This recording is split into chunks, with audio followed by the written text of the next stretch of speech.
All right, we here, man. Urban AI strategic thinking media platform.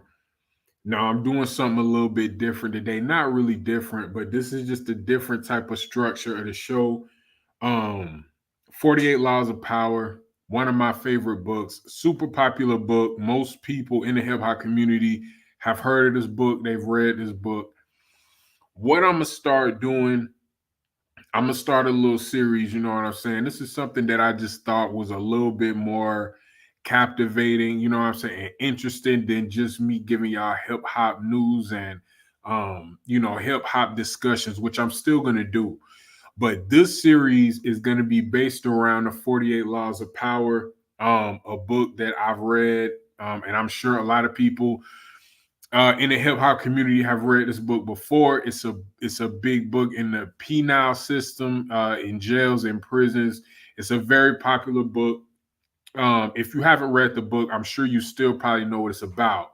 Now, it's a lot of things going on in the hip hop world that we can correlate to one of the 48 laws of power. All right. And that's what we're going to talk about today.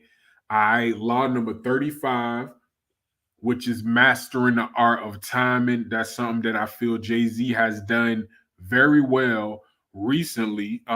We just got some news about Roc-a-fella Records, and we're gonna let Copilot tell y'all about that. All right, we'll get back to because we're gonna get into how everything started and a quick rundown. Um, of everything. If you're familiar with Dame Dash, if you're familiar with Roc-a-fella Records, Jay Z, you already know. But just to kind of, set the stage and get a clear understanding of everything that's going on, because this is something that goes back all the way to 1996. All right. This goes all the way back to 1996. Um, that's when Roc-a-fella Records was started with Jay Z, Dame Dash, and Biggs. And most of y'all probably already noticed. Unfortunately, things kind of went left. We're gonna talk about why, and we're gonna talk about where they're at now in the present day, and we're gonna talk about how Law 35, mastering the art of timing from the 48 Laws of Power. We're gonna talk about how that plays into the scenario, what's going on. You know what I'm saying? This is a strategic thinking media platform, right? So, um, and I want to say something about this book before I get into it. I hear a lot of people saying this book is for scam artists. This book teaches you, how to be a bad person. This book is for people who want to jug and steal and who want to be evil. That's not the case. All right. People from all walks of life read this book. People from all walks of life use this book. A lot of things in this book is just human nature. Okay. You don't have to be a thief or a criminal or anything like that to read the 48 Laws of Power. This book has been getting a lot of slack. I think it's really been recently. Um, in the last couple years, I've heard this, like, only evil people read that book. It show you how to be conniving and how to be grimy. No, it doesn't. It tells you how to deal with people, and it you don't have to follow every step in the book.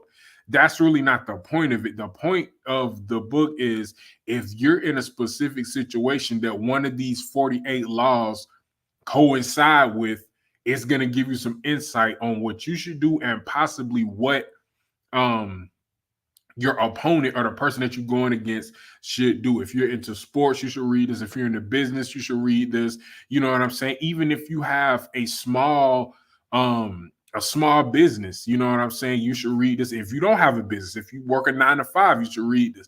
And for me, this is it's almost like a history book. You know what I'm saying? It's a lot of things in this book that they're talking about the past. Some of the stories in this book happened thousands of years ago, some happened hundreds of years ago. It's a bunch of stuff in this book, man. It's useful from people of all walks of life. That's why it's so popular. You know what I'm saying? So this ain't a book that is gonna make you be evil or it's gonna make you do bad, or it's not written for criminals. You know what I'm saying? That's just people who don't to me, they don't have an open mind. All right, this is a great book. Robert Greene wrote it. He also wrote 33 Strategies of War. He wrote The Art of Seduction. He wrote The Art of Human Nature and Mastery. All right, so those are his 5 books. The 48 Laws of Power, The Laws of Human Nature, Mastery, The Art of Seduction, 33 Strategies of War. All right. So y'all go get those books. He also has a book called The Daily Laws, which is 366 meditations of power, seduction, mastery, strategy, and human nature.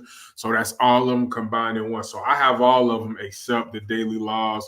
I might look into that, but I'm a big fan of all the other ones too. I've only finished 33 Strategies of War and Mastery. I haven't read Laws of Human Nature or The Art of Seduction. I haven't read all of those, but yeah, I would, go take a look at those books. They're pretty good books, man, and they all have like historic value to them. You know what I'm saying? I like history when I was in school. I didn't make good grades in school, but I did like history and I did like learning about the past. So even if you're not going to use none of these laws, you could still read Robert Greene books, and it's going to teach you about the past, and it's going to teach you about how people behaved in the past. All right, so let's get into the 35th law, mastering the art of timing. And I'm going to tell y'all, Jay-Z did it perfectly with this move here. So it's a legal battle going on between Jay-Z and Dame Dash. They started Roc-a-fella Records in 1996. Let's see what's going on with their legal battle and how it's going today. Talk to us, co-pilot. The legal battle between Jay-Z and Dame Dash centers around the iconic debut album, Reasonable Doubt. Recent legal filings reveal that the full ownership of the album will officially transfer to Jay-Z in 2031. Dame Dash, co-founder of Roc-a-fella Records, is facing a public auction of his 33.3% stake in the company this month. The U.S. Marshals will auction off Dash's shares, with a minimum bid set at $1.2 million. These proceeds are intended to cover a judgment from a civil suit Dash lost in 2022 over defamation and copyright infringement related to the film Dear Frank. Jay-Z's legal team confirms that the rights to Reasonable Doubt will transfer to Jay-Z's personal ownership in 2031, regardless of the auction outcome. Whoever wins the auction will only receive a portion of the album's revenue for the next 6 years. This development underscores Jay-Z's enduring influence and control over his legacy, even amid past business complexities. Now that is the timing. So whoever buy this, the bid is gonna start at 1.2 million. So whoever buy Dame Dash 33.3% stake in the company, he got 33.3%. Jay-Z got 33.3%. Biggs got 33.3%. I think Biggs has sold his share. You know what I'm saying? I think, or Jay-Z cashed him out or whatever the case may be. Dame Dash and Jay-Z are not seeing eye to eye right now. Biggs and Jay are on good terms. Biggs is actually on good terms with both of them. If you don't know, Biggs is Maul's older brother from Rory and Maul podcast. So if you wonder why Biggs knows so much about hip hop, if you wonder why he knows so much about the industry, is because his brother helped start Roc-a-fella. He was one of the 3 founders of Roc-a-fella Records. So, how did Roc-a-fella Records start? And we just gonna lay the groundwork from 1996 up until now. All right. Roc-a-fella Records, an American hip-hop record label and music management company, was founded in 1994 by record executives and entrepreneurs Sean Jay-Z Carter, Damon Dame Dash, and Kareem Biggs Burke. Initially, Jay-Z's debut album, Reasonable Doubt, 1996, served as the label's first release in a joint venture with Priority Records. Despite not achieving immediate commercial success, the album garnered regional popularity for Jay-Z in the hip-hop scene. Over time, Roc-a-fella expanded its roster, signing artists like Kanye West, Cameron, Beanie Sigel, and Memphis Bleek before its dissolution in 2013. I now it was actually 1994 when it started. The reason I said 96 is because that's when Reasonable Doubt came out. Reasonable Doubt is a classic album by Jay-Z. Um, it wasn't immediately successful, but it's gonna stream a lot. And listen, in my personal opinion, Jay wants Reasonable Doubt. He wants he wants all of the what's the word I'm looking for? The royalties for Reasonable Doubt. That's why whatever reason okay, let me see.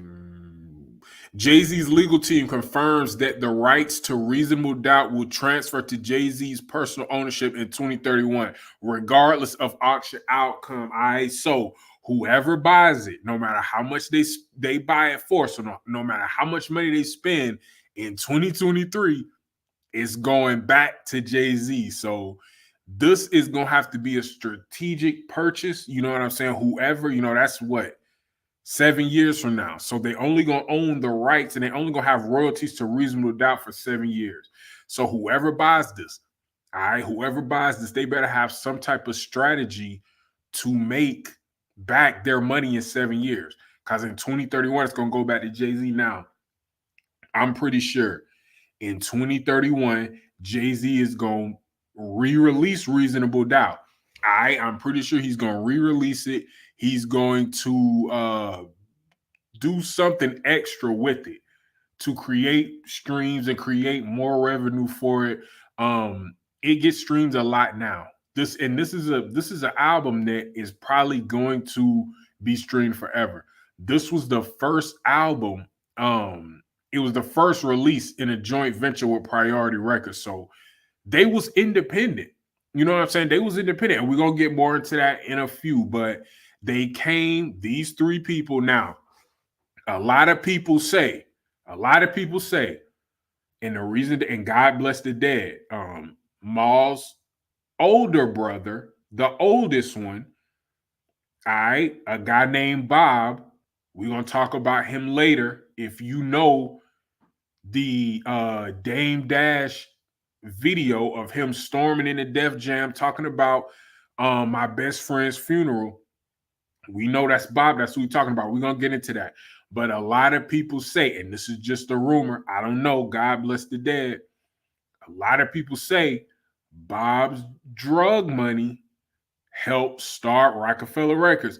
Biggs and Bob were allegedly, I don't know, I wasn't there. Allegedly, Biggs and Bob were known drug dealers in New York. All right. They knew Jay-Z could rap. They knew Dame Dash was a stellar businessman. They were trying to get signed. They were shopping Jay-Z stuff. They was doing everything. They was going to the clubs. They was on their runs. Back to that story from Charlemagne's podcast with LL Cool J, where he said he saw Jay-Z and his team flashing money in the club, and he started freestyling against Jay-Z.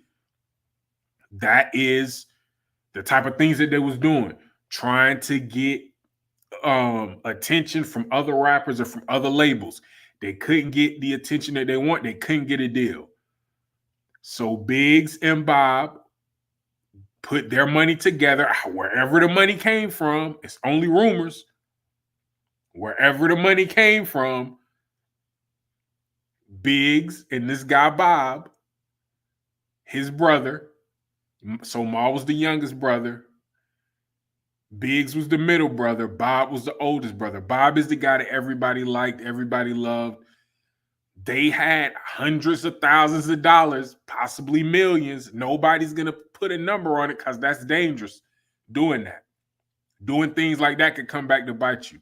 When you say a certain type of money helps start a business, if y'all get what I'm trying to say. So however they came up with hundreds of thousands to maybe even millions, they got it. They figured it out. They started Roc-a-fella Records, and that's why they were able to have a joint venture with Priority Records. Do y'all see that? A joint venture with Priority Records, okay? You can't come to a record label broke and ask for a joint venture. They're gonna show you the door. All right. You can't come to Priority Records, you know, Cool Rapper Ace Records. If I show up with $500 and I say, hey, Priority Records, I want to do a joint venture with y'all. They're gonna say you can do a joint venture with the door. All right.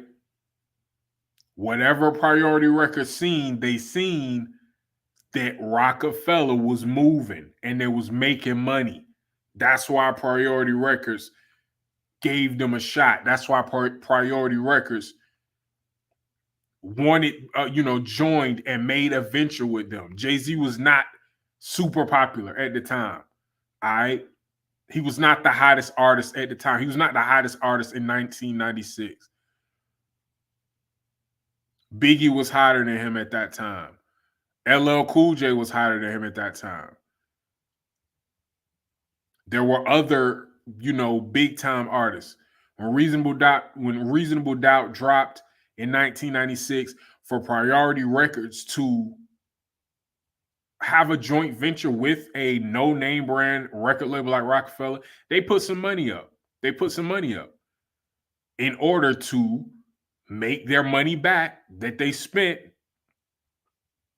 And also, whatever Priority seen, they seen that they was getting money without Priority. That's why they joined them. All right. So, and the record Lucifer, the last verse on, is it the Black Album? I think it's the Black Album. Whichever album Lucifer is on, unfortunately, Bob was he was murdered. He got killed. The last verse of Lucifer on Jay-Z's Black Album is actually about Bob. So a lot of people feel like that is when stuff started to go wrong for Roc-a-fella, when Bob passed away. So that's unfortunate, man. Now, how did the label eventually dissolve? Let's hear that.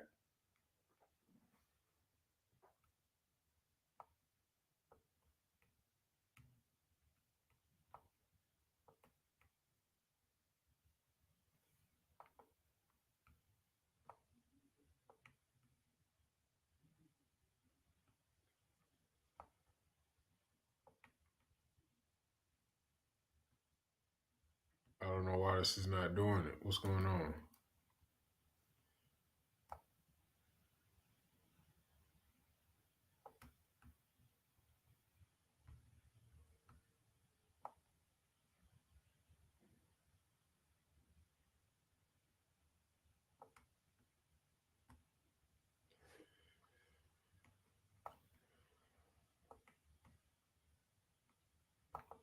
All right, let me reload this real quick.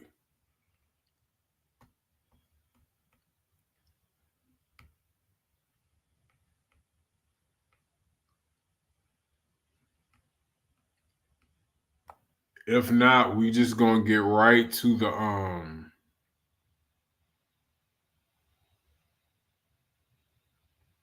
we just gonna get right to the video.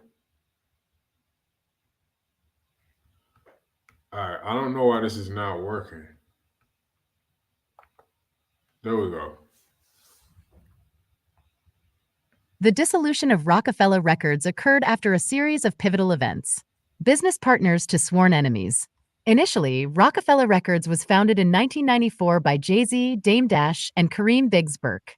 The label gained prominence with Jay-Z's debut album, Reasonable Doubt, 1996, released in a joint venture with Priority Records. However, tensions escalated over time, leading to a split between the co-founders. Instead of retiring, Jay-Z became the CEO of Def Jam, which eventually acquired Roc-a-fella. Official split and sale.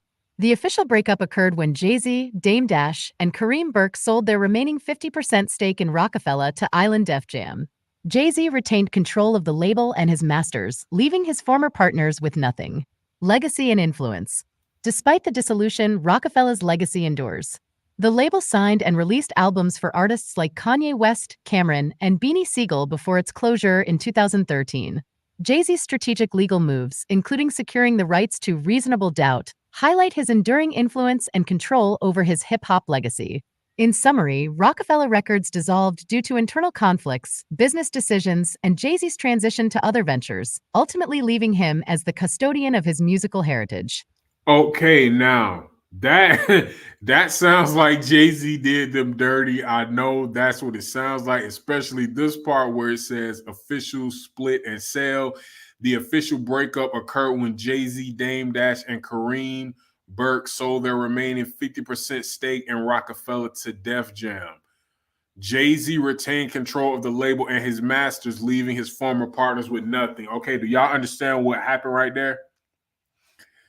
Do y'all understand what happened right there? Basically, Jay-Z said he was retiring, right? Everybody remember when he dropped the Black album, he said he was retiring. He said this was his last album. He's not going to do music anymore.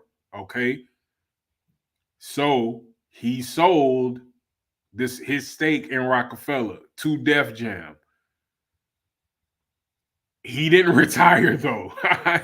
Instead of retiring, he became the CEO of Def Jam, which eventually acquired Roc-a-fella. Okay, so he instead of retiring, he became the CEO of the company that bought Roc-a-fella. So to the from the outside looking in,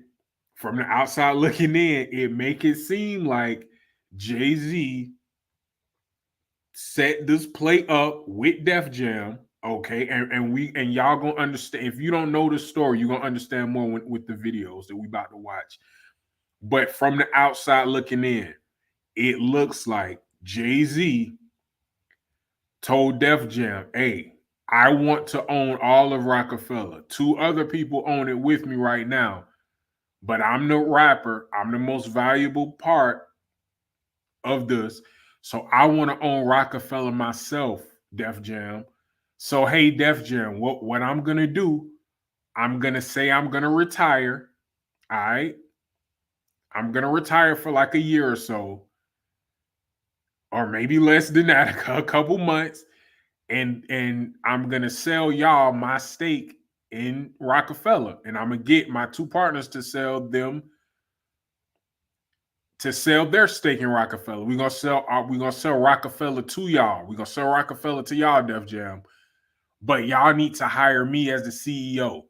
And then I'll own Roc-a-fella and I'll just do business with y'all. Okay, do y'all get that? And I'm not saying do y'all get that like y'all are slow or you can't understand it. It's just I want to make sure I'm explaining it right. Cause that probably sound kind of confusing. If you know the story, it's not confusing at all. It's actually a lot of people think what he did was wrong.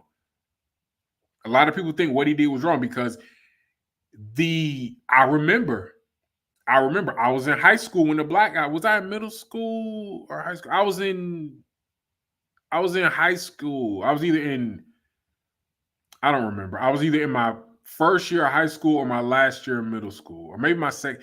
I was in between my last year of middle school and my second year of high school when the Black album came out. And the promo for the Black album was this was Jay-Z's last album. That was the whole promo run. Was the fact that this was Jay-Z's last album. Jay-Z is retiring. Every interview he did, he talked about how he didn't want to rap no more. He was sick of the industry. This nigga that made like 5 or 6 albums since then. Countless features. Probably 15 or 20 features since then. But that was the promo. That was why everybody wanted to listen to the Black album. I remember coming to school, everybody talking about the Black album. It got mixed reviews, but I will say this: the Black album has aged better than I thought it would. It's not one of my favorite Jay-Z albums. It's not like Blueprint or Blueprint 2 or American Gangster. Those are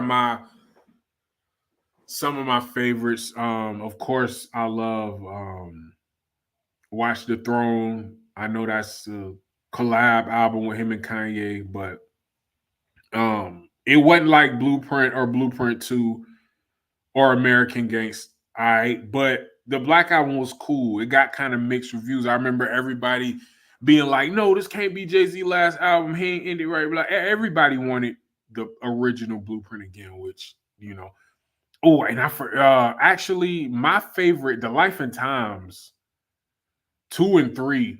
Life and Times 2, Life and Times 3, Blueprint, and American Gangster. Those are my favorite Jay-Z albums.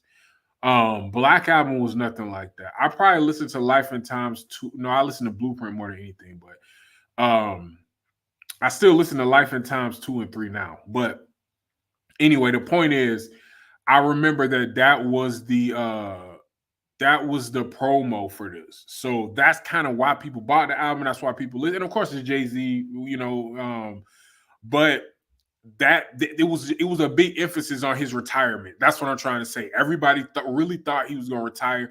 And I remember watching like 106 in Park and shows like that. And the people on the inside did not believe it. So I guess they knew something that we didn't.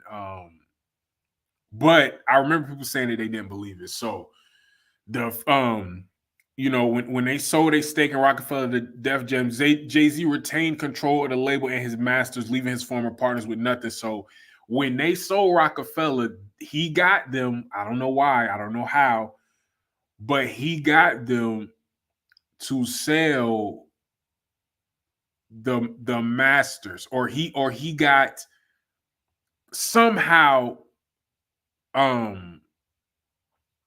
Dame Dash was able to get Reasonable Doubt back, but that's all that Dame Dash had. He had way more than that. He was one of the people who started the company. So I don't know how he was able to get Reasonable Doubt back, but he was able to get Reasonable Doubt back.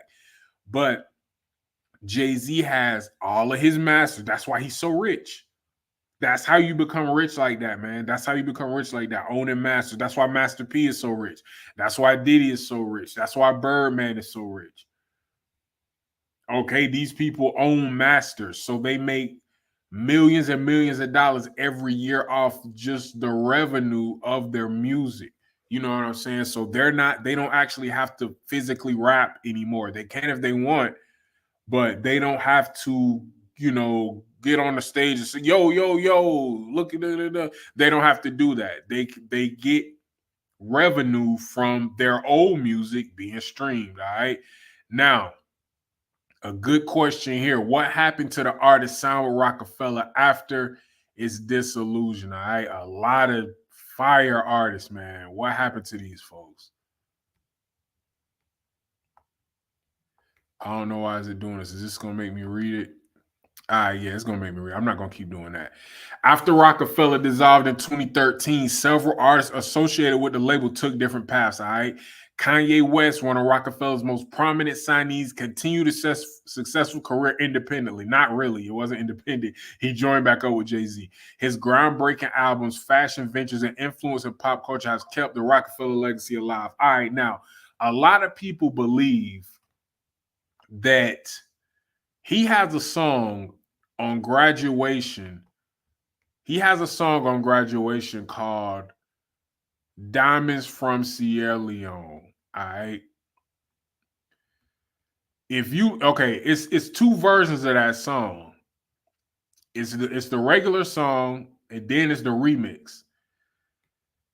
The regular song, the single, is talking about diamonds from Sierra Leone and blood diamonds and whatever the case may be. A great song, by the way.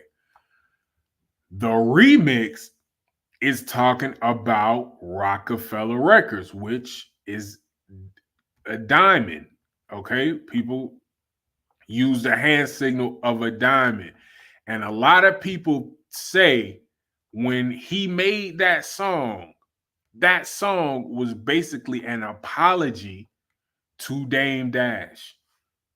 Okay, that song was basically an apology to Dame Dash because he was basically telling him, man, I'm sorry, but I'm going to have to go with Jay-Z. I'm going to have to go to Def Jam with Jay-Z. Now, Dame Dash kept he stayed in the music industry. He started another record label. I think it was called Blue Rock.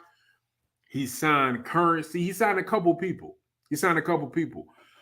But if you listen to Diamonds from Sierra Leone remix, which has Jay-Z on it, as ironic as that is, a lot of people, that's why when the hook is saying diamonds are forever, he's basically saying, even though I'm leaving and I'm departing, you are kind of the reason that I am where I am today. So and I believe it. When you listen to the remix, it's like he's talking about how much he loves Roc-a-fella, but he's leaving. He left. So Cameron, Beanie Sigel, and Memphis Bleek, these artists who are part of Roc-a-fella pursue their own musical endeavors. Cameron maintained a solo career while Beanie Sigel and Memphis Bleek released music independently. All right. So Beanie Sigel kind of he started he did release music independently. Memphis Bleek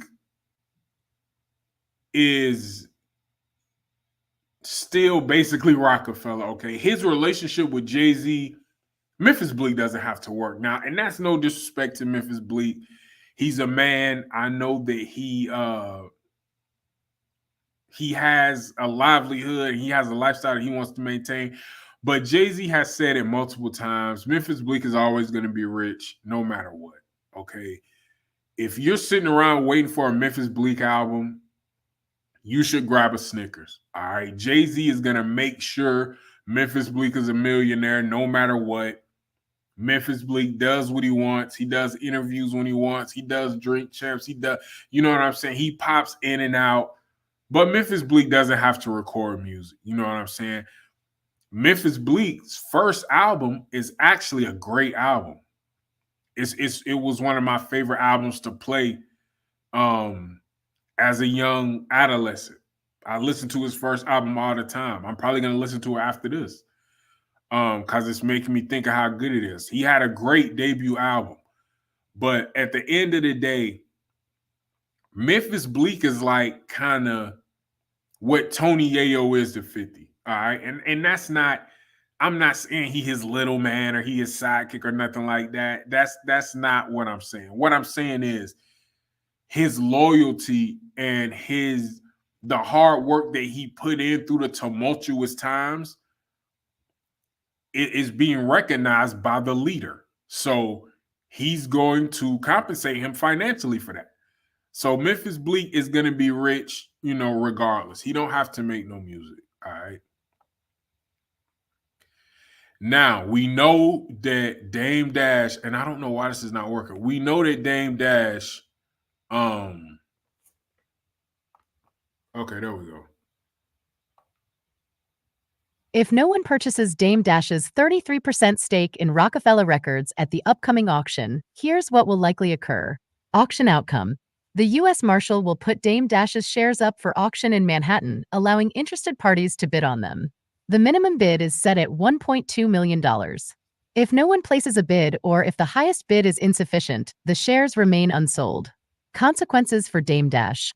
If the auction fails to find a buyer, Dame Dash will lose ownership of his 1/3 stake in Roc-a-fella Inc. Remember that. His financial troubles, including an $823,000 judgment from movie producer Josh Weber, have put him in a precarious position. Jay-Z's Reasonable Doubt album. Roc-a-fella Incorporated owns Jay-Z's iconic debut album, Reasonable Doubt. Whoever acquires Dash's shares would effectively own a portion of this influential album. In summary, if the auction yields no buyers, Dame Dash's Roc-a-fella shares will be lost, and the legacy of Roc-a-fella Records will continue without his involvement. Okay, this is where Law 35 comes in after 34 damn minutes into this. But I had to lay the groundwork, man. Y'all know how I do. Law 35, mastering the art of timing. That is what Jay-Z has done. All right. Now, the question that I asked Copilot, if no one purchases Dame Dash's 33% stake in Roc-a-fella Records at the upcoming auction, what will happen? All right. if all right, the consequences for Dame Dash. If the auction fails to find a buyer, Dame Dash will lose ownership of his 1/3 stake in Roc-a-fella Inc. All right, so he gonna lose the shit regardless. Okay, if he now he's gonna make money because they're putting up the auction to pay 832,000 that he owed, right? So if the minimum bid is set at 1.2 million, you know, he gonna have around $500,000 left after he pay off his, you know what I'm saying, his the judgment to the movie producer who's suing him or whatever the case. Now, 33% of Roc-a-fella Records is worth way more than $500,000. I mean, that's a legendary record label, man. 32% of Roc-a-fella Records is worth way more than $500,000. But you got to do what you got to do. Dame Dash has cemented himself and he's going to continue to make money doing interviews, just being Dame Dash. So, we can't really cry for him. You know what I'm saying? He's going to do what he do. But just, going off of what's going to happen if nobody buys it. Now, his financial troubles, including an $832,000 judgment from movie producer Josh Weber, have put him in a precarious position. This is the 35th law, mastering the art of time. Jay-Z waited until Dame Dash had to sell. He waited until he had to sell. I'm going to read y'all now. I have the 48 Laws of Power, the book right here in front of me. Let me read y'all the opening to the 35th law, mastering the art of timing. Never seem to be in a hurry. Hurrying betrays a lack of control over yourself and over time. Always seem patient as if you know that everything will come to you eventually. That's a fact. Become a detective of the right moment. Sniff out the spirit of the times, the trends that will carry you to power. Learn to stand back when the time is not yet ripe and strike fiercely when it has reached fruition. All right. This is what Jay-Z has done, y'all. He waited until, and he was asking Dame for years to sell him back Reasonable Doubt and sell him his share. Dame Dash didn't want to do it. And people were saying Jay-Z was lowballing him. Maybe he was. Maybe he was. I don't know. But this Law 35 and 48 Laws of Power, mastering the art of timing. Jay-Z has mastered the art of timing. He waited until Dame got in a financial bind. Okay. He didn't give up. And whether you think this is morally right or not, that's your opinion. But he waited until Dame was in a financial bind. He waited until he had to sell it. Listen, if Dame never gets sued for this $823,000, he keeps it. He keeps it. The only reason that he's giving it up is because he has to pay this judgment. Okay, if somebody sues you and you say that you broke or I don't have no money in the bank, they're gonna start looking at the other things that you own. Something that he oh, you own 33% of Roc-a-fella, you own Reasonable Doubt royalties. And again, Reasonable Doubt royalties are worth way more than $500,000 in the long run. But this is something that Dame has to do. He's gonna come out with a little bit of money. He's gonna come out with 400,000 to 600,000. You know what I'm saying? That's something. That's something. All right, now let's get to the good part. Let's play this last part. How did Dame Dash relationship with Jay-Z evolve over time? Let's hear this.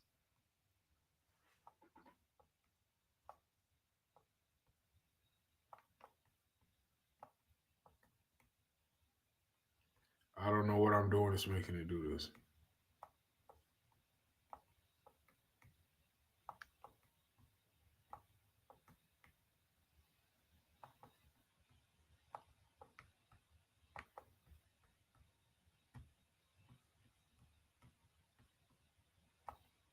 Thought I figured it out. What?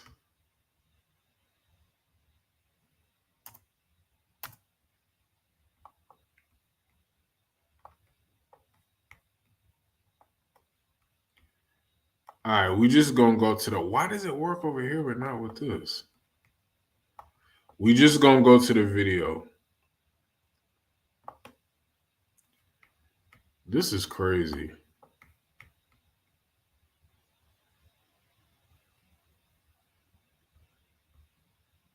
See, why the fuck will it click that but not this? All right, this is pissing me off. All right, we're going to see here. We just going to see how they relationship evolved over time. Now, the first thing that we about to watch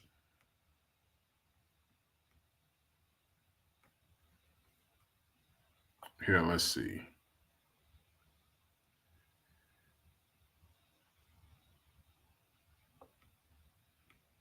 The first thing we about to watch is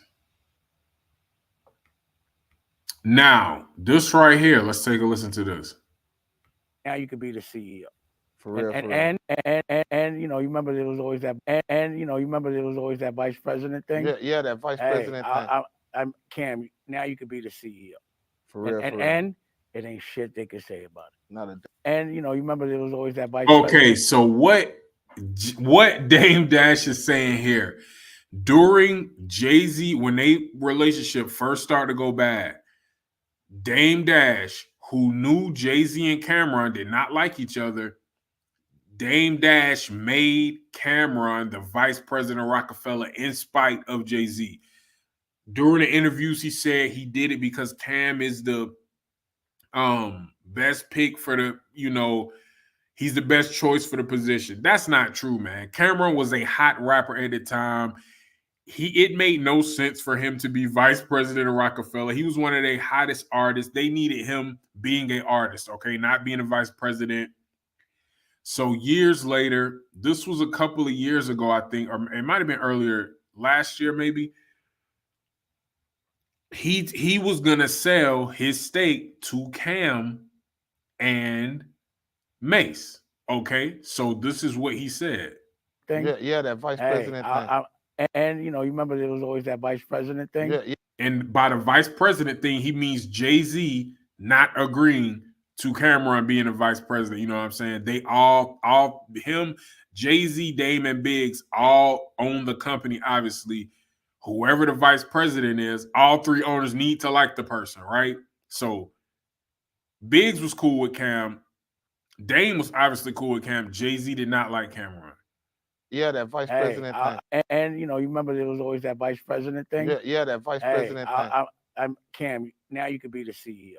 For real, and it ain't shit they could say about it. Not a. And you know, you remember there was always that vice president thing. Yeah, that vice president thing. I'm Cam. Now you could be the CEO. For real, and it ain't shit they could say about it. Not a. Well, that didn't happen because they ended up. He's having to sell it elsewhere. Now, is Cam and Mace gonna come intervene and buy it? Possibly. We don't know. But you know, of course, now Jay-Z played his cards perfectly. Whoever buys it, they only gonna get the royalties for 7 years. So it's destined to be, it's destined to go back to Jay-Z either way.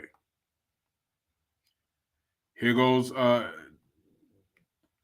Dame speaking again on Roc-a-fella. You got to remember something. It was my choice. And that's what people don't understand. Mm-hmm. They asked me not to leave. Mm-hmm. They begged me not to leave any of those things. You know? The thing that happened with Jay was that he didn't want Biggs to be a part of it anymore. And I wouldn't rock with that. So he went his way, and me and Biggs went ours. And now Biggs is, you know, seems like he's back over there. Mm-hmm. I have no problems with that. But that's what happened. Now, him saying I have no problems with that, clearly he does. Why would Jay-Z not want Biggs to be a part of it? He either didn't want He didn't want neither of y'all to be a part of it. Now, I don't know what his angle was because him and Biggs are still cool. So I don't know why Dame Dash is saying he didn't want Biggs to be part of it. To me, that sounds like he's just making Jay-Z seem like a bad person. Even if Jay-Z didn't want Biggs to be part of it, he's still back. Jay-Z and Biggs are back cool. This, seems like he's back over there. Mm-hmm.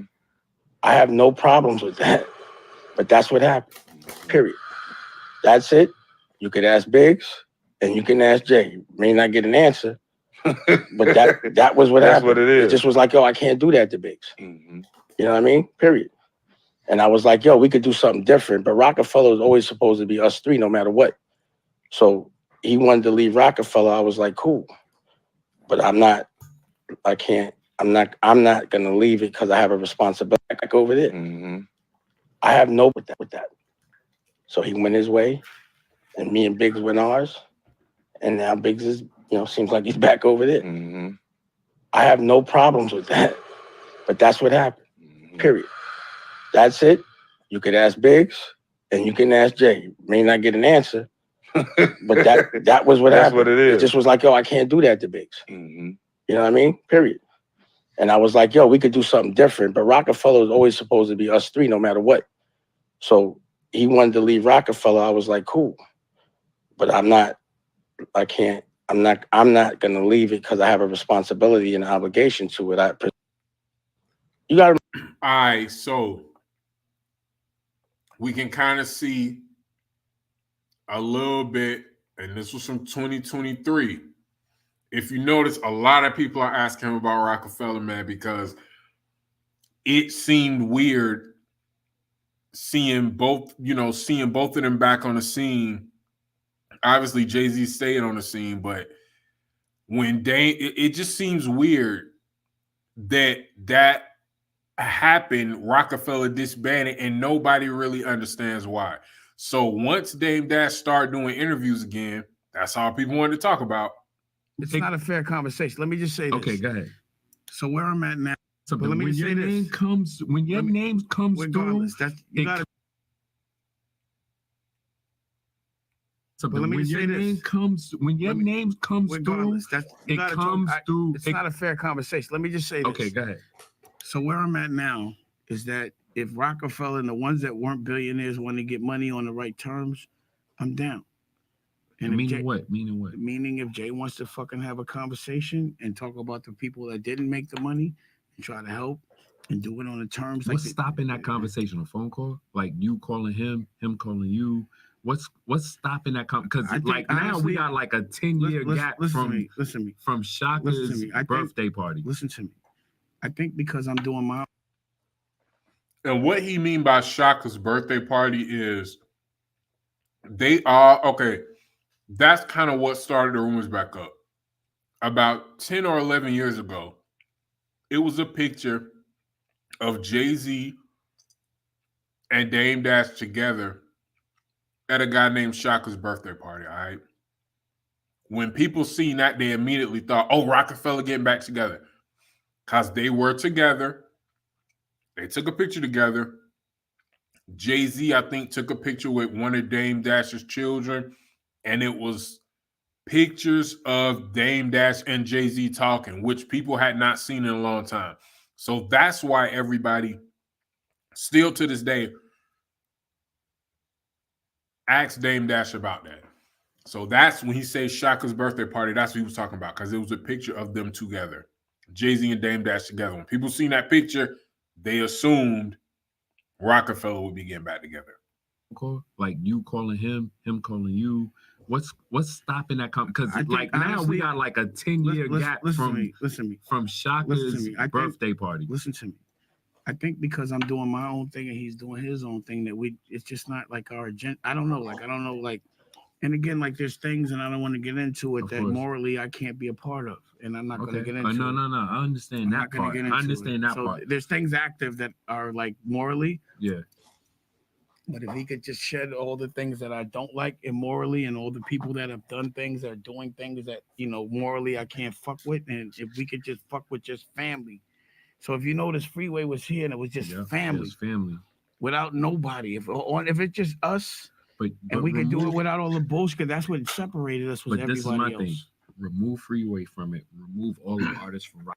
He's probably talking about Leo Cohn and Kevin Lyles. That's who he's talking about. He don't want Leo Cohn or Kevin Lyles involved. Talk to Jay, bro. No. I'll have a conversation with any man. This is my thing, though. This is my thing for you, though. I'm saying this. He's the godfather of your son. Well, that was a title he had, but he has. But no. That's not a title that he had. That's a title that's still there. Because if y'all come back together, that's still there. And that means hold on. That means at one point, you said that was my brother enough to have the person that I made life with. Bro, he's still my brother. That's what I'm talking about. But people don't necessarily remember I told you I'm not that. speaking to my natural brother, my half brother. We're not on a non-speaking thing, but you got to remember there's like lawsuits that have happened. There's a lot of shit that's happened. But Dame, you have a rigid, line. Listen to me. You're acting like I won't have the conversation, and I'm telling you publicly I will. Mm-hmm. And I've never not said that. But Jay's never had that accountability to have that real conversation with me.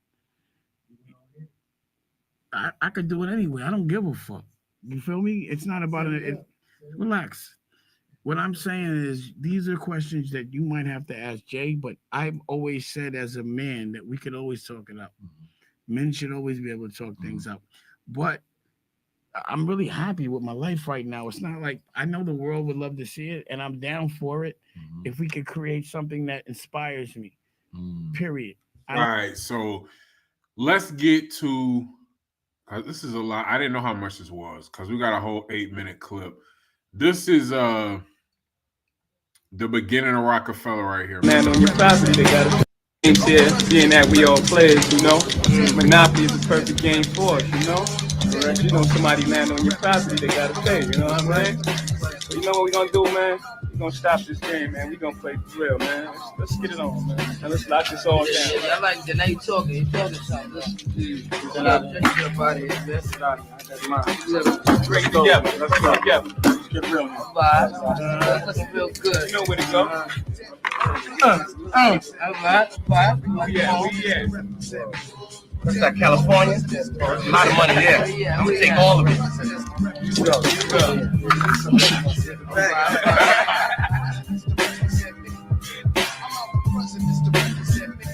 Here, being that we all players, you know. Play Monopoly with real cash. You got Biggie, Jay-Z, Lil C's, AZ, Dame Dash, E-Money Bags, Big, Smooth the Hustler, Emery, Tata, Adrian Hannibal, Wyas, and B-High, 1996. That's the Jay-Z Dead Presidents video, all right? Now, let's get into, damn, I should have did. This is a lot, man. Let's get into this, man. The legendary, we all know what happens here. This is really the ending of Roc-a-fella right here. What you about to see is Dame Dash walking into the Def Jam conference room. He catches the Def Jam staff having a meeting about Jay-Z. All right, that's when most people knew it was over. Or when this happened, I remember people talking about it, but the video didn't come out till a little bit later. And the reason that I'm speaking about this is just to give y'all some backstory. We went over the Mastering the Art of Timing and Law 35, but this is just to bring it full circle. This is where the actual mind games really first started.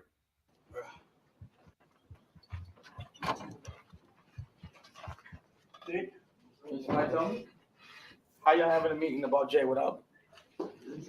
Nope, not drawers right there. Nobody talking nothing. How come y'all having a market meeting without Jay? Without I don't get it. It's 10:30 in the morning. And you going to get Leo? Please go get him. No, actually, I was just going to go use the restroom. Okay. Why are you leaving? I'm asking a question.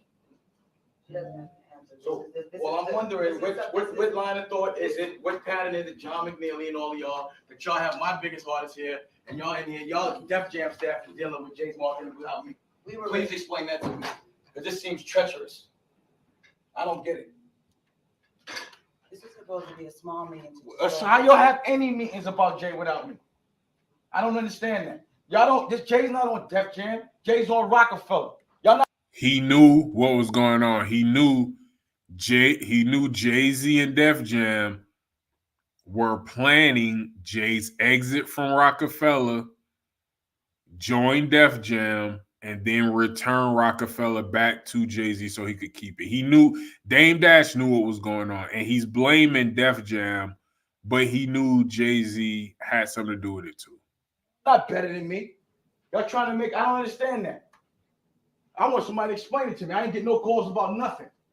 And I'm not even trying to, y'all pull this shit. Y'all know what we going through when we're Biggs and all that. Y'all gonna fuck around like this? Actually, we did know about the Biggs thing. I know y'all know about it. Y'all went to the fucking wake. I want to know. I see all of y'all yesterday. Why no? He talking about the death of Bob, Biggs' older brother. Nobody told me about a marketing plan about Jay-Z. This is not your fucking artist. Y'all don't do nothing for Jay-Z without me. What the fuck? That's why y'all trying to make this like, oh, that's also, y'all the ones promoting me and him got a beat too? Because we don't. How y'all got a meeting about Jay without me? How y'all make any decisions about Jay without me? Huh, John? Damon, how you gonna have a problem with me? Because I'm asking you because you here on Jay's behalf. I bet you Jay don't know I wasn't invited. I bet you that. An email, now we discuss things through emails. Y'all giggling and shit with my artist. He's not a Def Jam artist. He's a Roc-a-fella artist. And y'all not, nobody in this room better than anybody in my staff. So how y'all having a meeting or make any decisions about Jay without my authority? That's what I don't understand. That's what I don't get. What's up? Hey. All of these people. Who are all these people? How y'all talking about my artist career without me? What the fuck you laughing at? I'm laughing at someone told me we're having a small meeting. All right, well then that's what I want to know. It was really just. All right, so then I want to know who called the meeting. Who called the meeting about Jay with all these nice people without me? John came to me this week. All right then, how do y'all call a meeting about Jay-Z without Roc-a-fella? There ain't even nobody from Roc-a-fella in here. It's more Def Jam in here. How y'all have a meeting about Jay without Darren or Gerard or Damon Dash or anybody else? Gerard, you invited to this? Yeah, through a fucking email. Don't play no games, man. Y'all don't have no meetings about any one of my artists without me knowing about it. And giving me and calling me direct, like you're calling me about everything else and saying, yo, do you want to be at this meeting or you don't? None of y'all better than me. None of y'all. Damon, well, that's what. So let me ask you a question. Do you want to continue the meeting? Yeah, let's continue the meeting, but I'm asking for some answers. Let's get some protocol. Y'all don't do that shit for no other artists. Y'all think y'all gonna come and get my biggest artist and fucking control his last album? Y'all, you think I trust y'all with his fucking shit? I don't trust y'all with nothing. Without no representation from my crew here? Who? Gerard came with me. He's the one that let me know, like, yo, I just got an email. He just let me know. Y'all don't confirm nothing without me. It should be I confirmed that meeting. Y'all having a marketing meeting about this. No one spoke to Damon Dash. It ain't about Gerard. Yeah, it's a good thing he did call me at 11 o'clock after I just came from one of my best friend's wake via fucking email. Like I'm checking my email at this time in my life. Y'all know what the fuck I'm going through. Right, so then you don't have no meetings about Jay without Roc-a-fella staff. Y'all didn't know that before? Now we continue with the meeting. I don't understand that. Because we thought we were going to have a small meeting. Why do y'all, listen, Jay's not your artist. It's not for you to call a meeting. He's my artist. He's his artist. He's down with Roc-a-fella. Y'all don't make no, I don't know if I want her to do publicity. Y'all already chose a fucking product manager. I don't know if I want that. I don't know if I trust that. Y'all don't make all these decisions. Y'all bring them to me, and then I'll go tell Jay. Because Jay hasn't been in the office in 2 years. But he don't know what the fuck is going on. So should we make it to a smaller meeting?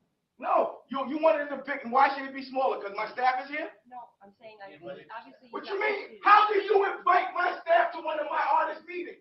We invite you. I thought we'd do this together. Exactly. Nobody left you out. What you mean no one left me out? Y'all did not call me.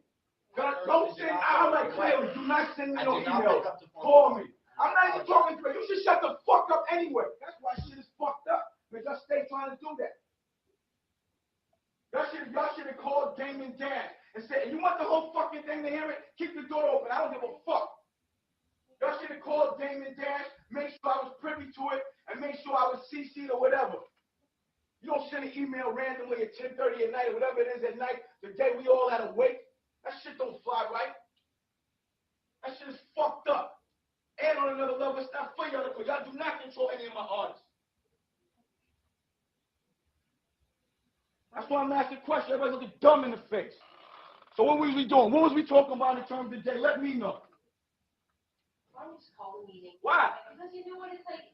Why? Steven, no one Why? Who cares? Why? We all here. Why now you want to call the meeting? Because you know no one needs to sit there and get. No one is telling you get the fuck out. I don't give a fuck.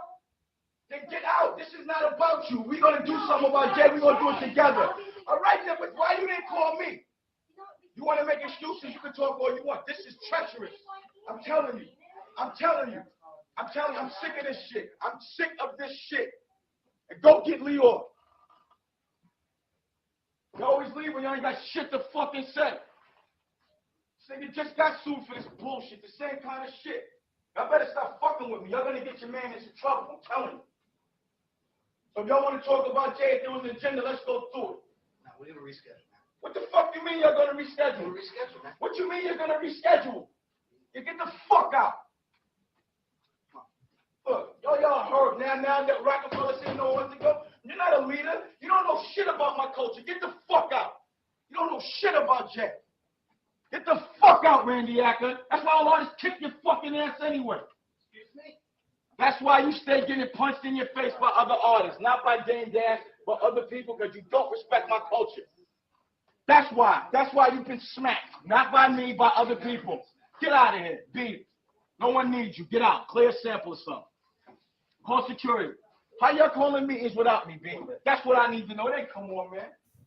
That's what I need. All right, that's Kevin Lyles, the guy who just walked in, the black man right there. That's Kevin Lyles, who is the president of Def Jam at the time. No, you get your staff, get the fuck out. It's all good. Don't have no meetings. No more. Just like I thought. Just like I thought. Then when my staff comes, y'all cancel meetings. Just like I thought. What you mean bullshit? The fuck? Y'all niggas having meetings about my artist without calling me? Get off the bullshit. It ain't no bullshit. Get off the bullshit. It ain't no bullshit. Man, look, y'all look. Everybody here is ashamed of y'all. Who wants to work under a coward? They don't have to. Cowards. Y'all cowards. Y'all cowards. Let's go back to our office. Y'all want to have a meeting about Jay? Y'all call me. Go meet at your office. You're interfering with the way I deal with my artists. No, we're not. That's illegal. Handle your business, nigga. That's all. What you mean handle your business, nigga? What do you mean by that? What do you mean? Just handle it. I'm saying, what do you mean by handle your business? You're a clown, man. Whatever. Come on. You're a clown, all y'all clowns. Y'all got to handle your business.